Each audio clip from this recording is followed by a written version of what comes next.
That's loud enough. Yeah, I know.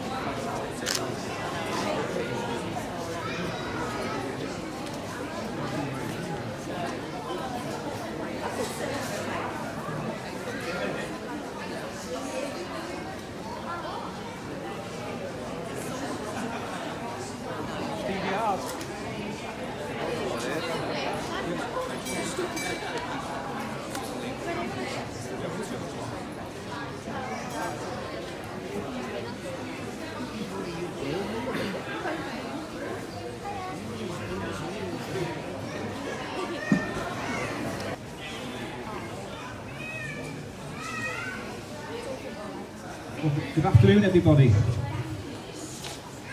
I must say it's really pleasing to see so many people here today for this prestigious event. Can I introduce myself? My name is Andy Heath. I'm the Operations Director for Merseyrail. So the issue first was why we're here today. Well, approximately 3 months ago, Danny Gordon contacted one of our area station managers, Nicky Murphy, to ask whether in fact we, Merseyrail, could assist in providing a permanent home for a very special plaque. In terms of Merseyrail ourselves, we see ourselves very much as being a part of the community. We see our stations as community hubs, and of course anything we can do to support the community, we really want to do so. I think the first thing I'd like to say is so why Liverpool Central? Well, Liverpool Central's our flagship station here in Merseyside. It's the second busiest station out in the northwest.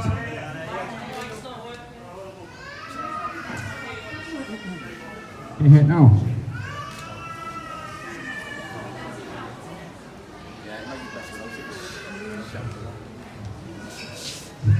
Is that better?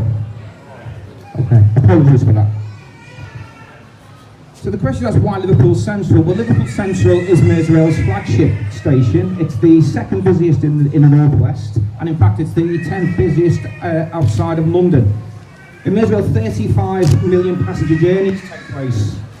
And of the 35 million passenger journeys, about 45% of those involve people travelling through Liverpool Central, either getting off, getting on, or continuing their journey. So it's a very fitting location to have such an event, and obviously to have a plaque. So in terms, without further ado, please can I hand over to Steve Rodham, the Metro Mayor for the City Region, to say a few words.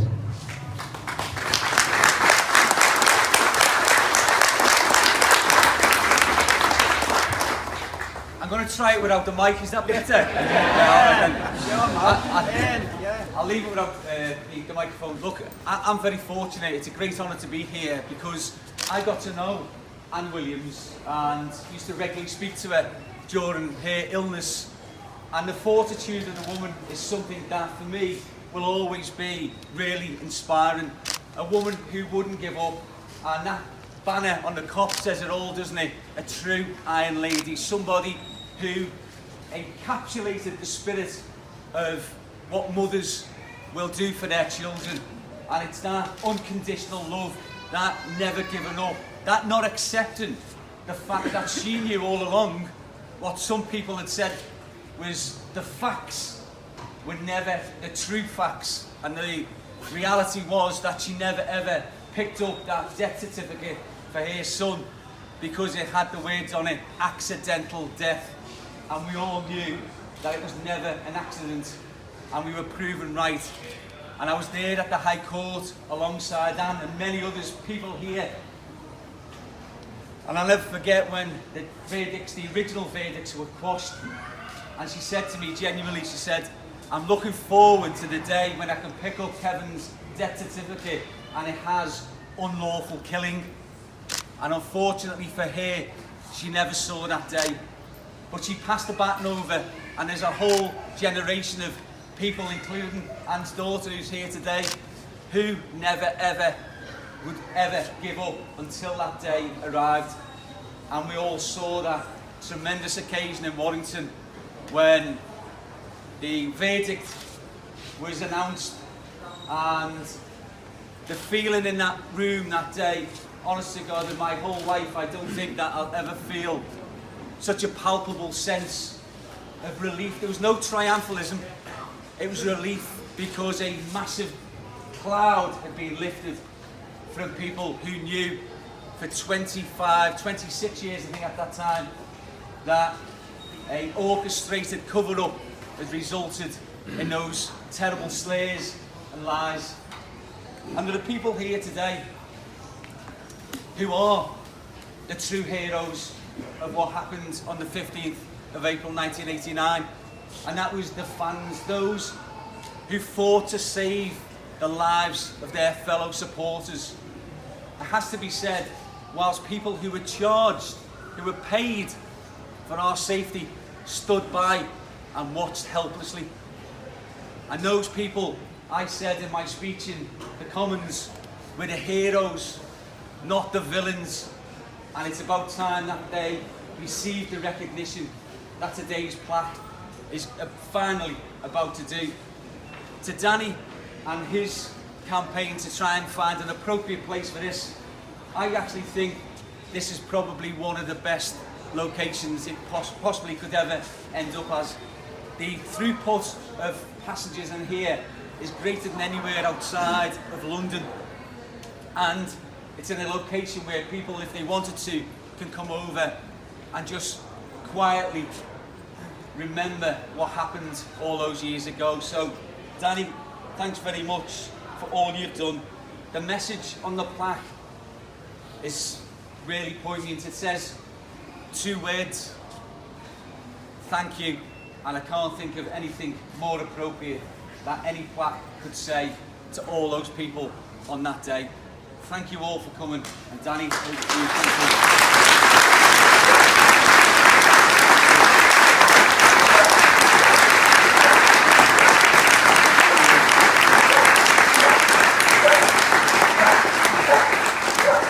I'd like to just introduce Stevie Hart. He wants to say a few words before me. I'm sorry to mess the order. Afternoon all. No, it's okay.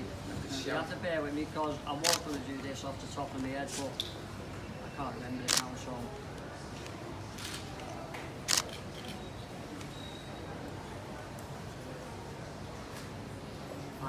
I'd just like to start by saying a massive thank you to Anne's family, and in particular to Danny, for all his hard work to make this happen.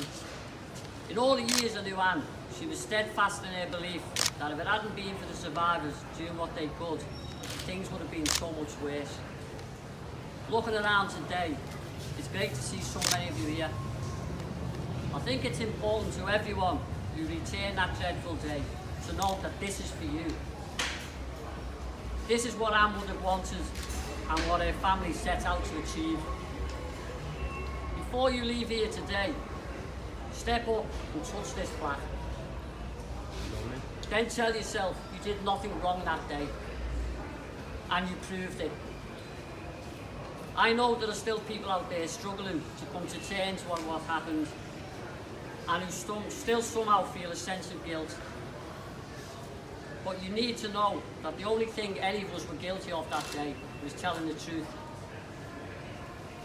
This plaque is for all of you, and my biggest hope, and of Hannah and her family, is that it helps you all in some way and maybe brings you some peace.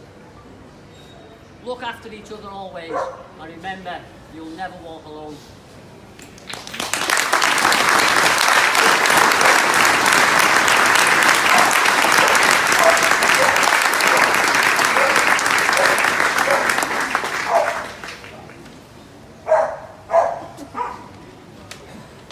Welcome everybody, and thanks for coming. I would like to just like to say a few words on behalf of my late sister Anne and her children Sarah and Michael.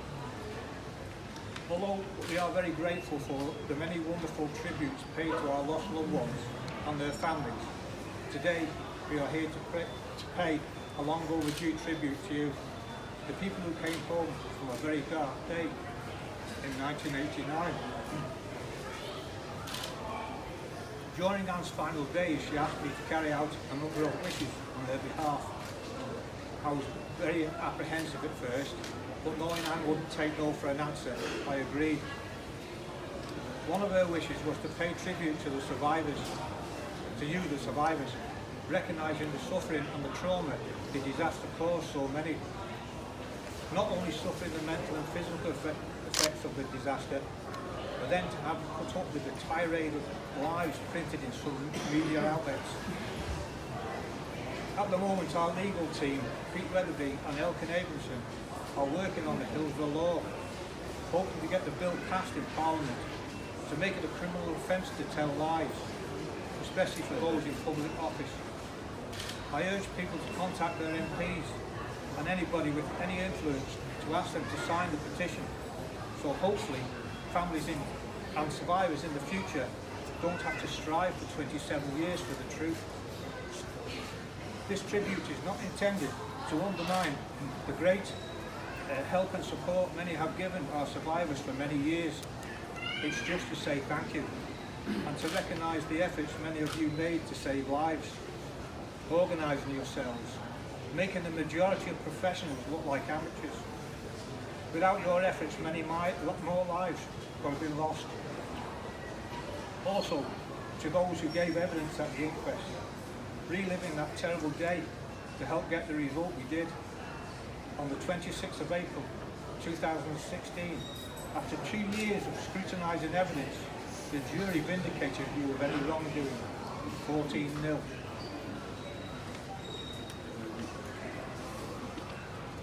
Although this day is for you, I hope you don't mind if I take this opportunity to thank a few people who have made today possible. I would like to thank everyone who has helped me to fulfil my promises to Anne by helping me carry out her wishes and supporting me when I stepped in to represent her, especially the families who welcomed me with open arms. In fact, apart from my family, I don't think I've ever been hugged so much. I even do man hugs now, but that's enough said about that. Thanks to Andy Heath, Deputy Managing Director, Merseyrail, Liam Robinson, Head of Mersey Travel, Sally Ralston, CRS Manager at Merseyrail, and a special thank you to Merseyrail's Area Station Manager, Nicky Murphy, who have all made this possible by allowing us to have this tribute sited in a very fitting place here at Central Station, one of the main hubs of this great city. Thanks to our legal team, Pete and Elkin, and the staff from Brodie Jackson Cantor for their compassion and support above and beyond what you would expect from a legal team.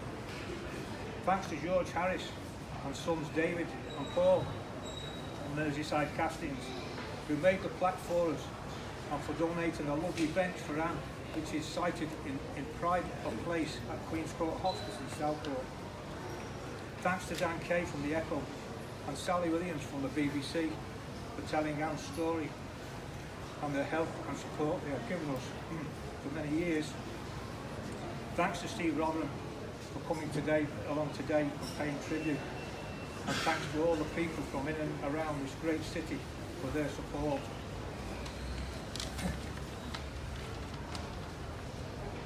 Now I'd like to ask, I would now ask two survivors and good friends and supporters of Anne, Stevie Hart and Tony O'Keefe, will they please do us the honour and unveil the plaque.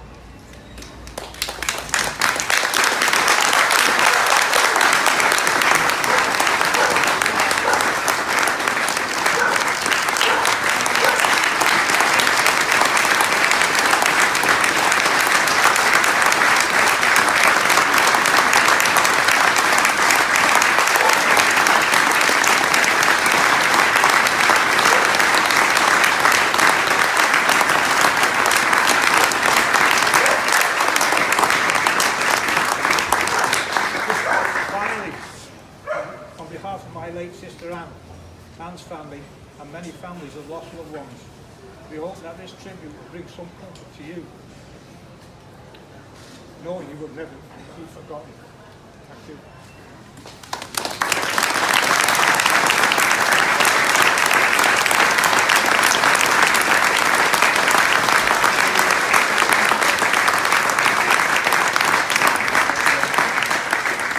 Ladies and gentlemen, I'd like to thank you all for coming here today, and just to pick up on one thing that Danny said. I think, speaking on behalf of Merseyrail and Mersey Travel, it's us that should feel proud and privileged to have such a lasting tribute on one of our stations. Lots of people pass, 16 million people a year will pass through this station, and it will always be in our thoughts. You'll never walk alone. Thank you.